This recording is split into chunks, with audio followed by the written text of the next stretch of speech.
आज राज्यपाल का क्या महत्व होता है, राष्ट्रपति का क्या महत्व होता है, सीबीआई का क्या की जिम्मेदारी क्या होती है, क्या महत्व होता है, ईडी की जिम्मेदारी क्या होती है, क्या महत्व होता है, आईटी की जिम्मेदारी क्या होती है और महत्व क्या होता है, सब कुछ खत्म हो गया है।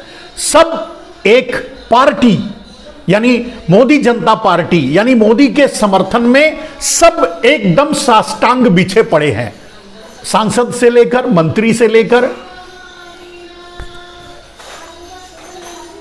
जब 80 करोड़ लोग 5 किलो अनाज लेकर भी नरेंद्र मोदी का समर्थन कर सकते हैं तो इससे ज्यादा और कहीं कुछ सोचने समझने और बोलने की जरूरत नहीं है।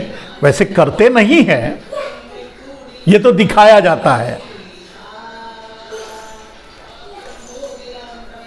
तो बीजेपी की परेशानी है अपना गंवारपन, अपनी मूर्खता, अपनी अनपढ़ता। उसके लिए कुछ नहीं किया जा सकता। अब जो इंटायर पॉलिटिक्स किया है अब उसको बीए इकोनॉमिक्स और एमए लिटरेचर तो करवा नहीं सकते आप। करेंगे क्या?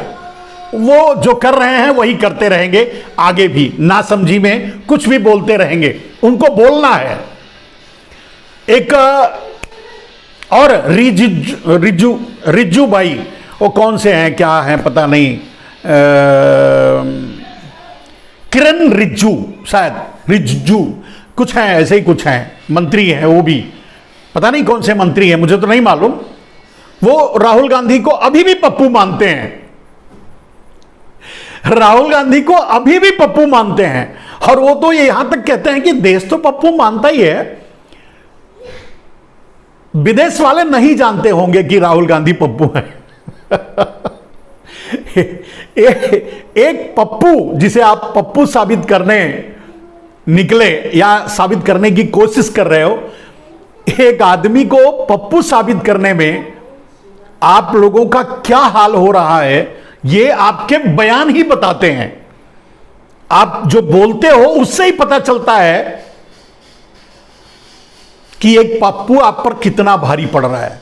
और इसी पप्पू से बचने के लिए आपकी पूरी ED, CBI, IT, RSS, BJP, Modi Janata party सब लगी हुई है कि कैसे चुनाव का ध्रुवीकरण, मतलब चुनाव में नरेंद्र मोदी बनाम राहुल गांधी न हो जाए, कैसे कन्वर्ट करके उसे नरेंद्र मोदी के सामने अरविंद केजरीवाल जैसे बी टीम को खड़ा किया जाए, जो अंदर से भाजपाई है। कुछ सीटें मिल भी गई तो वो बीजेपी को सौंप देगा और साथ मिलकर सरकार चलाएगा, क्योंकि वो भारतीय जनता पार्टी की ही, क्योंकि वो आरएसएस की ही देन है, आरएसएस की ही उपज है। इस बात को जो नहीं समझते, मैं अगर कहता हूं किसी को समझ में ये बात नहीं आती तो वो अरविंद केजरीवाल का बैकग्राउंड चेक कर ले, इंडिया अगेंस्ट करप्शन का जन्म चेक कर ले, उसका बैकग्राउंड चेक कर ले, उसकी प्रोडक्टिविटी चेक कर ले, उसका क्या बोलते हैं उसकी उपज कैसे हुई, वो कैसे बनी। ये बात मैं बहुत पूरे तफसील से बता चुका हूं, क्योंकि मैं जानता हूं, क्योंकि मैं रामदेव के साथ रहने के कारण इंडिया अगेंस्ट करप्शन के निर्माण की पूरी कथा मुझे पता है। तो मैं जानता हूं, इसके लिए मैं आपको कह रहा हूं कि आप चाहें तो गूगल चेक कर सकते हैं कि आप पार्टी आरएसएस की बनाई हुई पार्टी है। तो कॉन्स्पिरेसी आपको समझ में आए ना आए, लेकिन अब ये आपके ऊपर है कि आप समझ पाएंगे या नहीं समझ पाएंगे। लेकिन आरएसएस की पूरी ताकत आज मोदी को बचाने में, क्योंकि जो माल लूटा हुआ है काला धन, वो अडानी को, तो अडानी, विनोद अडानी और ऐसे कुछ भाई लगाने वाले चोरों को जाएगा, और लेकिन वहां से बट करके हिस्सेदारी आरएसएस, रामदेव, रविशंकर या ऐसे दलालों के पास भी छन करके पहुंचेगा। तो अगर इसमें बाधा पहुंचती है, अगर नरेंद्र मोदी कल को प्रधानमंत्री नहीं रहते हैं तो ये सारी लूट इनकी बंद हो जाएगी, जिसके लिए ये पूरी ताकत झोंक दिए हैं कि कैसे फिर से नरेंद्र मोदी को प्रधानमंत्री बनाया जाए, सारी फेल्योरिटी के बाद भी। और उसी पर ये लोग काम कर रहे हैं।